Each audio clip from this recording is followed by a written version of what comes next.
Responde. Isang ordinaryong bahay, palaging sarado, tahimik at aakalaing di pamumugaran ng prostitusyon.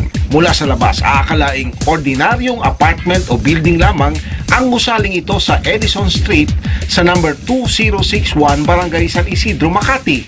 Lingid sa kalaman ng mga dumaraan rito na ang bahay na ito ay pugad pala ng prostitusyon at pugad ng pang-aabuso sa mga kababaihang nalugmok sa ganitong uri ng trabaho. Nang makarating ang operatiba sa tapat ng bahay sa kalye ng Edison, Barangay San Isidro, Makati, ay sumalakay ang mga kawani ng PNP-CIDG at nabulabog ang mga babaeng nakatira dito. Pagpasok sa loob, tumambad ang mga kababaihan. Wala nang magawa kundi magkanya-kanya sa pagtatakip ng kanilang mukha. Kumpleto sa kagamitan.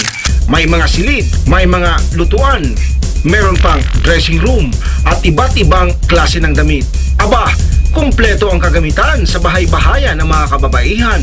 Umabot sa 43 babae ang nirescue mula sa ni-rape na sex den. Naisakay sila sa mobile patrol ng PNP matapos ma-recover at dinala agad ito sa tanggapan ng CIDG upang tanungin at siyasatin. Di rin nakaligtas ang tindera ng sari-sari store na ito. Ito, sino? Yung may-ari na si Efren yung may-ari niya.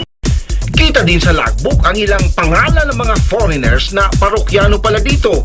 Matapos imbestigahan, ita-turn over naman ang mga babae sa DSWD at kakasuhan ng mga suspect kung mapapatunayang lumabag sila sa Republic Act 7610 o ang Special Protection Against Child Abuse na may parusang pagkakakulong ng 12 o 40 taon.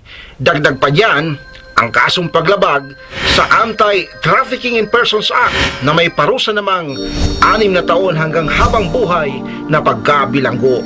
Ang inyong kapulisan ay laging handang saklolohan kayo dahil ang mga nagsasamantala sa mga kabataan at kababaihan ay may malaking pananagutan sa batas. Hanggang sa muli, ito po ang Responde.